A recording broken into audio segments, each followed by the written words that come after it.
Hi, friends.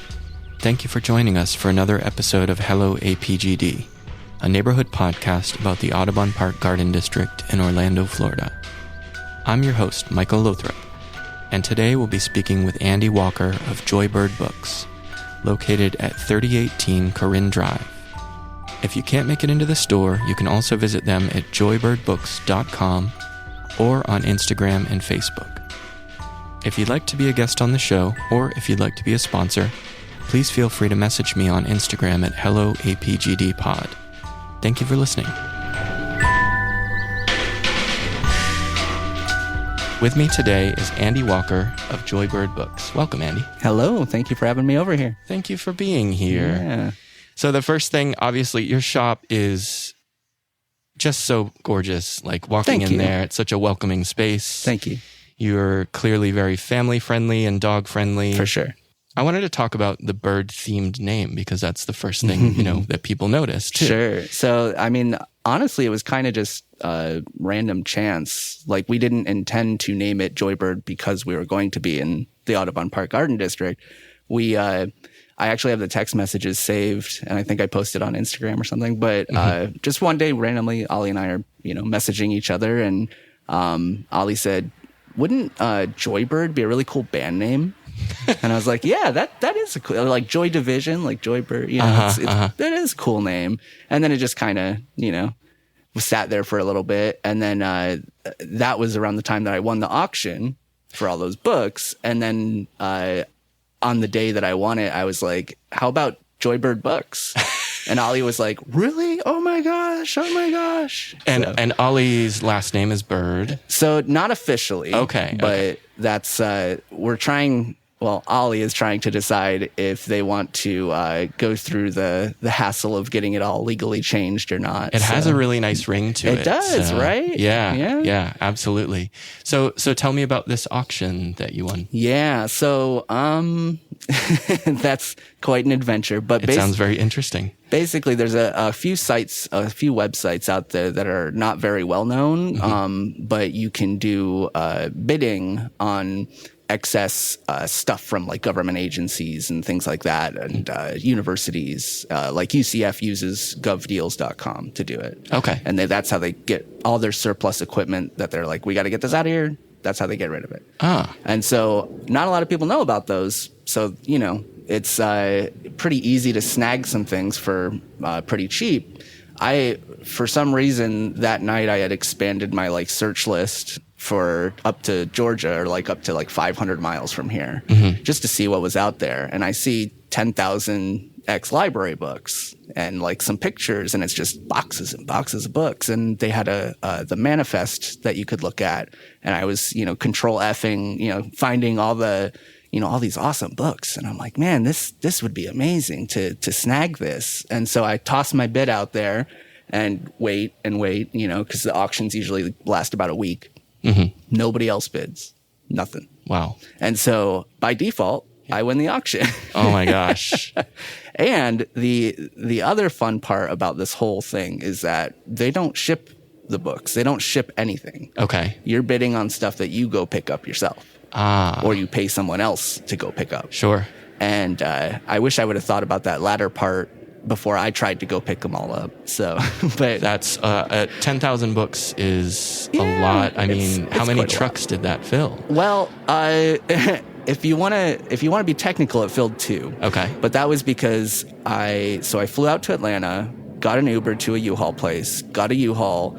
I got the medium-sized one, thinking, it's fine, just toss them in, we'll get home. I get there at 4 o'clock. They close at 6 o'clock. And then the 2 guys that are there in receiving are looking at me like I'm insane. So I'm like, well, I'll start packing them up. You couldn't get a dolly underneath them, right? Wow. Because it was carpet. They were just stacked on carpet. So no dolly, no forklift stuff, none of that. And so me and these 2 guys spend the next, 2.5 or so hours, I kept them late, packing up this U-Haul. Wow. And we finally get it in, all closed up. And I go to drive off, and it's giving me some trouble. It's not moving. I go out. So the books were so heavy that the suspension was so weighed down that the tires were on the frame. So I couldn't drive it. Wow.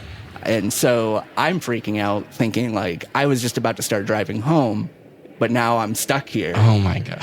So, yeah. So, that's quite a start. That's the start of the story. My goodness. So obviously you transported the books finally after this big adventure in Georgia. Switched to another truck. That's why I said technically 2 trucks, because the first one just wouldn't move. The second one, I went and rented another one and hired some movers to move them from truck to truck. Wow.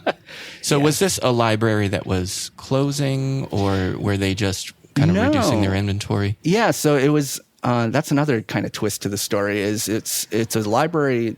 The library itself was in Rome, Georgia. It was Floyd Junior College Library. I think they've renamed it since then. But basically, when I first got there and I was talking to the librarian, she was like, "Well, actually, these weren't even supposed to be on auction. These were supposed to be like scanned and put up as digital format, and then who knows what." Okay. And so she seemed like kind of upset. And, oh, wow. And I was like, "I'm so sorry. I didn't know that, but I'm here now." And she's like, "Yeah, well, you just got to let things go sometimes." So these are prized books. I guess so. That is amazing. I don't know. It's quite wild though. Just like all the random mistakes or happenstance that went into making this a reality. It's so fun to just go down all the little avenues. Absolutely. And so was your intent to be a bookseller when, is this something that has always kind of been in your in the wheelhouse? Yeah. Well, no, not really. Okay. For me, at least. Ollie has worked at tons of bookstores, Barnes and Noble.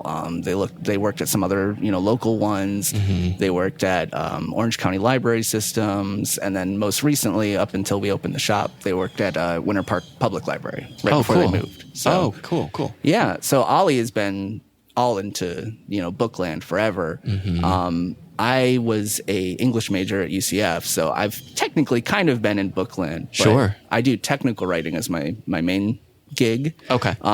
So it's a little different than, book stuff. It's more like the little pamphlets that nobody ever reads sort of stuff. Yeah. So you're in that world. I'm in the technical world. Sure. Which is fun in and of itself. So. Absolutely. Yeah.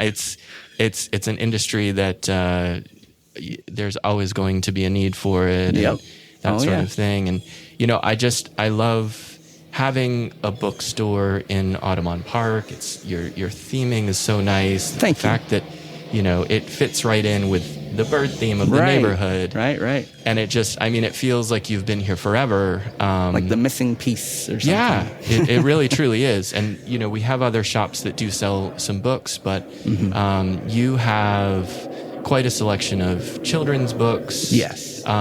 Which is really cool. Every time I've been into the shop, there's always families there with their kids. And that's such a cool experience, for kids to get that, hands-on being in a store with books. Yes. There's just not, aside from going to the library, and your shop is just so welcoming, and it just Thank you. You just want to be there. Yeah, we kind of want to treat it like a second little home almost, more than make as much money as possible business. Sure. Because like I said, I'm still working my technical writing gig. So as long as we make enough to have Ollie, have a little bit of spending money and keep the doors open, we're happy. Yeah. And anything else beyond that, that's great. We'll stick it in our little account. And we also do a lot of philanthropy already.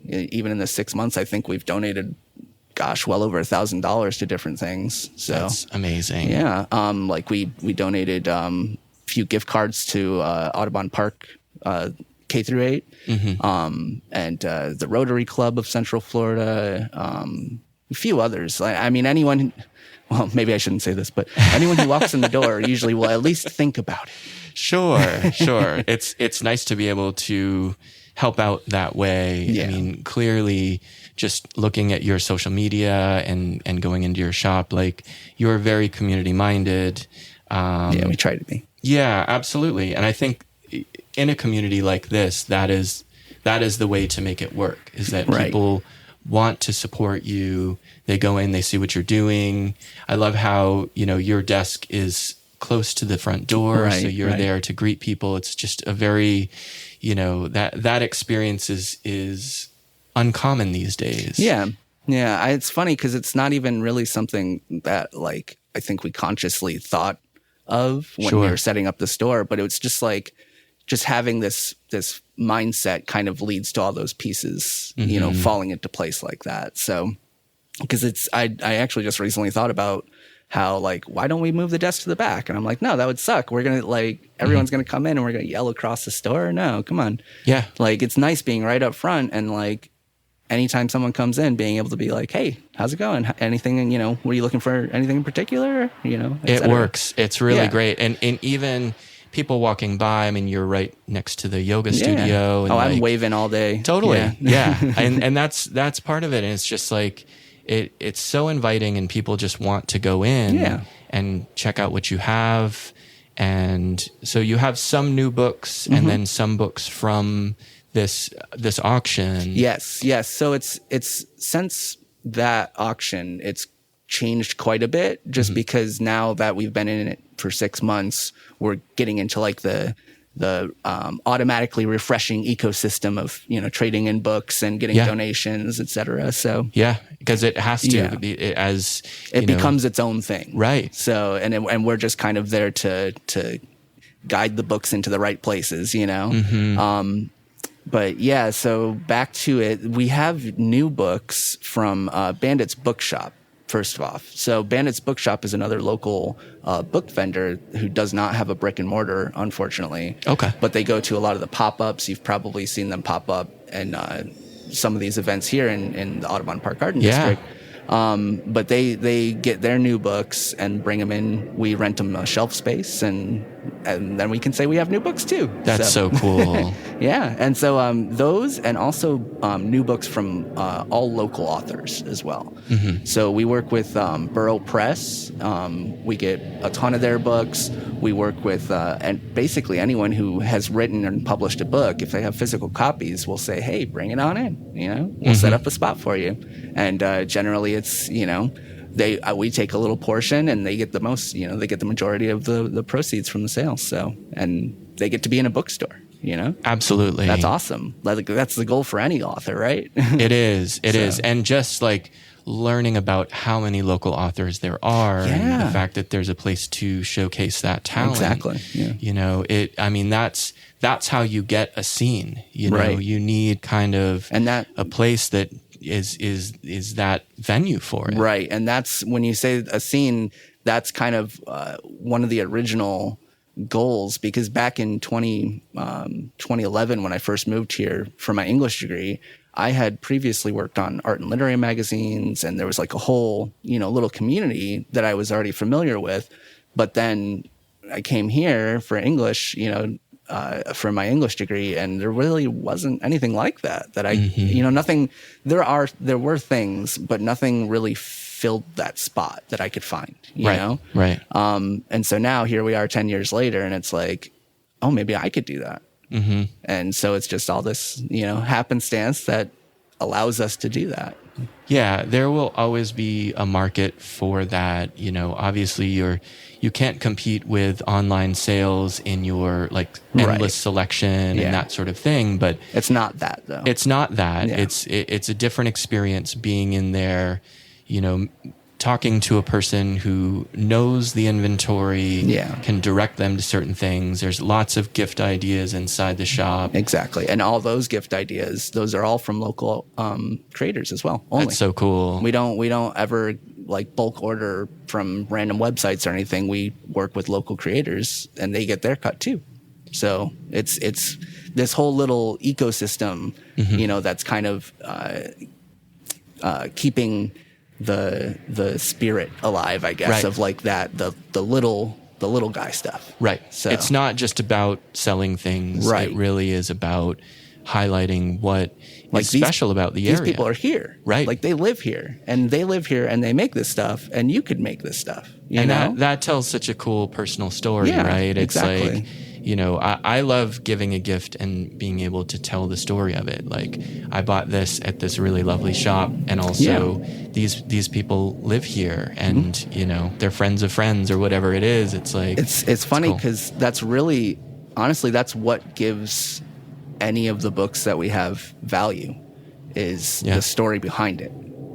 People don't care that it's like a first edition, blah blah blah. They care for the story behind it. They're like, oh, it's a first edition, blah blah blah, but I randomly was able to get it, happenstance from this auction, and then there's a whole story connected to it. You know a little bit of the history, and that makes you go, oh, this is a really special thing. This isn't just like some random, thing I bid online and woo, I won, or I like bought it on Amazon. Okay, cool. But the fact that this book has a backstory, right? It's the story has a story. Yes. It came from a place. It just had this other life, and now it's in the shop, and like it becomes part of your world that way. Exactly. And like another fun thing that I like to look at is, so ex-library books in general are not as quote unquote valuable if you sell them online, like if for collectors. Okay. But personally, I like them more because you can open them up, and sometimes there'll be little notes from these, people who are now in their probably 60s or whatever, 70s. You'll see like in the back, the last date it was checked out. You'll see the stamps. You'll see the librarian's name. Like, that's so much cooler than like a pristine first edition. It's true. Yeah. It's so much more fun. So that's really like the special thing you'll get versus just, again, ordering online somewhere from a warehouse. That character, and that, I mean, just like seeing the label from the library on there, the Dewey Decimal System. It's funny. A lot of these are so old, they're pre-Dewey Decimal. Is that right? They're Library of Congress. Oh, wow. Way, way back in the day. So before the Dewey Decimal System. That's cool. Yeah. That's something to see for sure. And so how did you come to choose Audubon Park as the home for your shop? Again, it was really just putting the feelers out, I guess, and figuring out what worked. Originally, we were planning on working with Danny from Framework Coffee and Kristen and Jeff from Kick Bright Buttons and Pins, and also Susan from the Vintage Chair. We were going to make this big thing in Mills 50 and do like a 4-way split. And, we were all hyped up and excited to do it. And then we just kept running into just snag after snag, like contract stuff. It just wasn't working out. So throughout all this time, I'm still, keeping my eye out just because it's hard not to when you're like, trying to find a location for a business. But every morning I would drive our son Elias to school at OGA, Orlando Gifted Academy over there. Okay. Used to be Fern Creek Elementary. But I would drive past that spot and it would say for lease. And so I'm like, I'm not even going to call. Like, it's going to be leased in like a day. Why even bother? Yeah. Yeah. And then I keep seeing it. I'm like, okay, finally we'll call. And so we call, and sure enough, they're like, that sounds like a really interesting idea. And the people who actually own the building live right in Baldwin Park, right there. Oh, cool. Yeah. They've been there forever. It's Mr. Penny. It used to be Penny Brokers over there. Okay. But he's like online now. But yeah, they're great people. And so we met up, we sat down, talked to them about these ideas, and they were like, wow, that actually sounds really, really great. That would be amazing. So, because before that, it was like, not to bash on anyone's personal interest, but before that, there was supposed to be like a Kratom or Kava shop going in. Okay. And so it was just like we have enough things to drink. We have enough, of that. So let's do something different. And, absolutely. And so that was like another personal touch, was these people are local as well. Like, they're like, we would want a bookstore there. We want that as owners of the building. And they get to kind of make that call, right? Exactly. It's just like, exactly. They get to choose what, is best for their building. And so that's how it went, It's just another one of those random things, Totally. Yeah. Yeah. That's so cool. And so prior to getting the space, you were doing pop-ups and like you said, you were looking to do a collaborative space. Yeah. And you have a collaborative space in the Milk District, is that correct? So that was actually part of that effort. Was to at least get some kind of like revenue coming in or like get the idea out. Sure. So we, I say we, but I honestly was very little involved at that point. But Susan from the Vintage Chair, which she now has her own building in Curry Ford West District. Okay. But Susan and then Kristen and Jeff from Kickbright, they basically ran that shop for a whole month. And actually it was more like 2 months, I think. But that was like a way to kind of get that idea out. And I don't think I ended up taking any like profit from it. I just said, you guys just keep it, you ran the shop. I'm not going to take money that like, that works out for everybody. Exactly. Right. And then during that time though, that's when the car accident happened. Somebody smashed right into the front of the building. That's right. And so like I wrote a long post about it.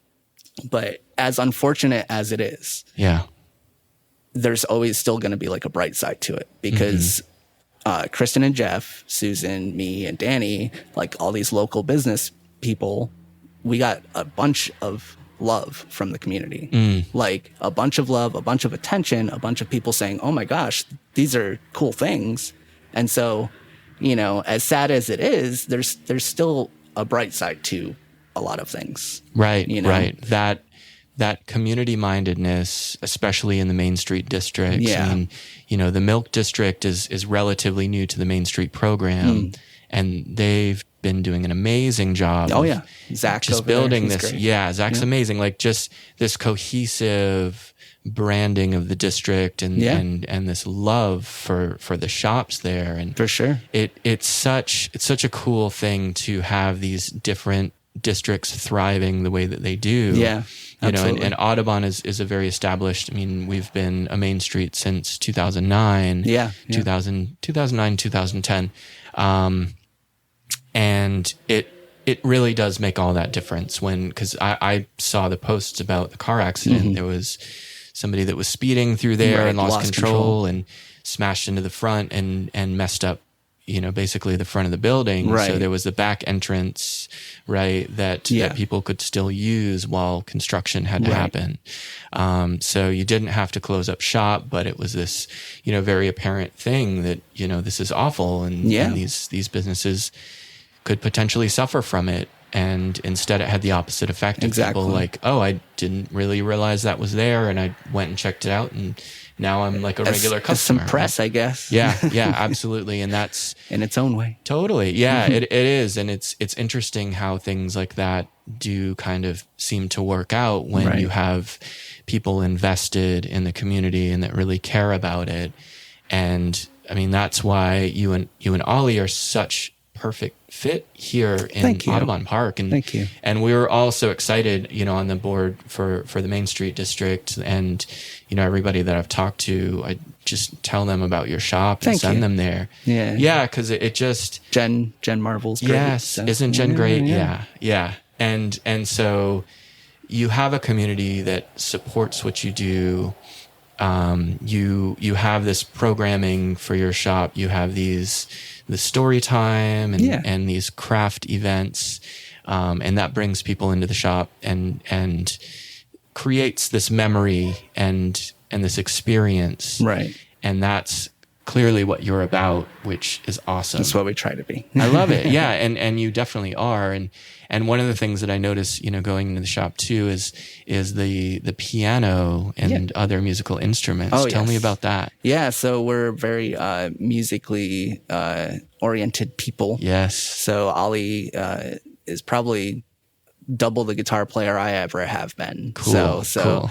I do guitar. Ollie does guitar. Ollie can mess around and doodle on the piano a little bit. I do a little bit on the piano as well. But really, our son Elias, he is the piano person. He's the prodigy. Wow. So he's always on the piano. No kidding. And so like at 11, he's just like doodling around and it sounds amazing. Wow. So that's all him. Yeah. But I'm just there to support it. So and that creates such an atmosphere. I mean, even just seeing that you have dedicated this space to this instrument. Yeah. And it looks beautiful. It's an upright piano. Thank you. Yeah. Clearly that piano has some history too. Yeah. So that piano came from the Winter Park Public Library. Oh, wow. Or actually it's just Winter Park Library now. Sure. But, yeah. and so as they were switching buildings, this piano had been just sitting under a stairwell for who knows how long, doing nothing. Yeah. The plaque on it says Winter Park Public, or like donated by friends of Winter Park Public Library, 1983 or 84, I think. That's cool. And so it's just kind of this hidden treasure. And then when you bring it out and dust it off and put it out, like beautiful things happen, Same, Yeah. It's the same concept with these books and everything too. So Yeah, it really is. And I mean, that is amazing. A piano that was living in a library, exactly, prior to coming to your shop. And now here it is. And there's been a couple times where some actually like classically trained musicians come in and they'll play it on that piano and it sounds amazing. That's so sounds cool. Beautiful. That's so cool. So yeah. What an atmosphere to create, right? Yeah. It's like this just kind of ever kind of evolving and self-sustaining thing that we can, just sit back and kind of tweak here and there, but it's the community that's making it, Definitely. I can put 10,000 books in a building and a piano and, if nobody comes to do anything with it, then it's 10,000 books and a piano sitting in a room. So absolutely. And it's like you do your part. You have the setup in there. It's very thoughtfully arranged. Yeah. It looks really nice in there. There's a couch, it's definitely, it invites you to come and sit and check out the books. And that's what we want people to do. We want, people come in and think that it's like a library and they have to whisper like this, but no, you don't have, just come. This is just my place that I hang out is what it is. The place that Ollie hangs out. And we get to talk to people, come in, they sit on the couch, read a book, talk about books, do whatever, play on the piano. Mm-hmm. It's just a space for the community. Totally. Yeah. So that's what we want it to be. Special thing. That's really fantastic. Thank you. And you were involved with Poemville.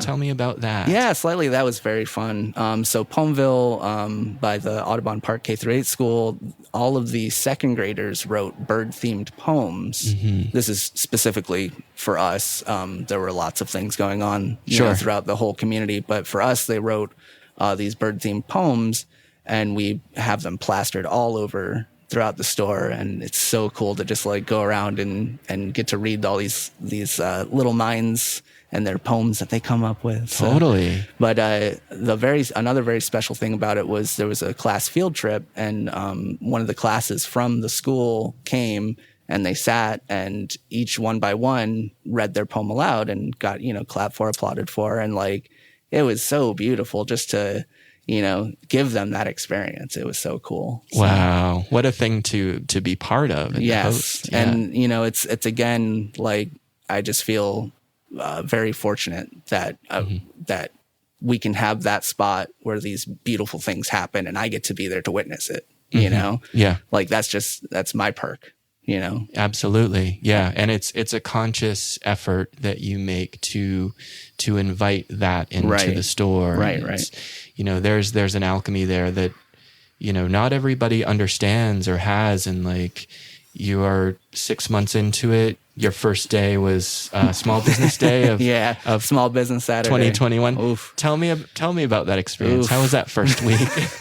Learning curve? Quite a learning curve. It was very fun. I mean, a net positive, of course, but my goodness, that was a crazy weekend. I think we have not sold as much in a single day as we did on that day. That's awesome. Yeah, it was wild. And that's when everyone is there to discover us finally, and what better of a day than the day when people are looking actively for, small businesses. So it's perfect timing. And the Main Street organization was hosting a sip and stroll. Yes. So that helps bring people in, that. right? Yeah. Like that was just another thing that was happening. That's so funny. Yeah. But they were doing the sip and stroll, and that was really cool too. And brought a lot of other people in that would not normally come into, our store, and gave us a chance to talk about it and talk about what we're talking about here. Yeah. And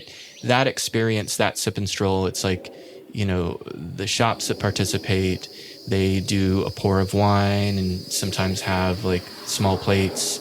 And it does invite customers, and especially new customers that are, visiting the district, to have this experience and, get to drink a little wine and look around. It's like, what better way to shop? Yeah. And our district is really set up for that, like walking, like that strolling experience, right? Yes. Because there's so many cool shops to check out. All right in a row, and then you turn around and you can do the other side. Absolutely. Yeah. And there's something for everybody in each of the shops. And you guys are just such, I can't say it enough, you're just such a perfect fit, and we're so excited to have you here. Excited to be here. Hopefully I'll be here forever. Absolutely. Yes. I think it's possible. And so what is the website to tell people to go to? Sure. So it's surprisingly enough, joybirdbooks.com. That's perfect. We got our Instagram, Facebook, etc. It's all at Joybird Books. No special change arounds or anything. Very easy. Yeah. Anytime you search Joybird Books, we're going to be the one that comes up. And people can purchase online as well? A little bit, yeah. Mostly the rare books are online, just because, again, 6 months in and two people, we have a third person, actually, Nick, that's going to be helping us out too. Does revert to typewriter and to a certain degree, actually. But so like just the small operation we have doesn't make it really feasible for us to have a huge inventory online or anything. And there's plenty of online retail. Like, you're about the experience of being there. Right. So we have, actually on the website, you can purchase any of the local vendors' crafts and come and pick them up in the store, or have it shipped to you as well. And you can also purchase some of our rare books, and those are the ones that, help keep the store open. So, for sure. Yeah, that's really cool. Well, thank you so much for being here. It was really great talking to you. Thanks for having me. It was a pleasure. We'll talk to you soon. All right.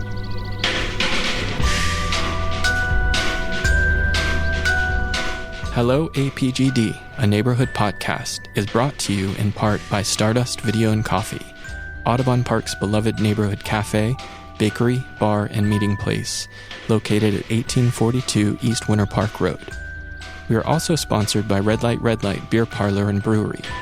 Founded in 2005, Red Light is widely known as the source for world-class imports and microbrews, a wide selection of natural wines, plus award-winning beers brewed in-house. A full kitchen is in the works with an amazing menu by Chef Jess Tantalo, so stay tuned for that. Located at 2810 Corinne Drive, please check out Red Light for all things beer and wine, and soon food. Our theme song is by Christopher Pierce.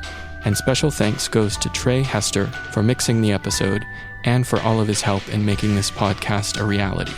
We do hope you enjoyed this episode. If so, please click subscribe and leave a review if you'd like. We'll see you next time.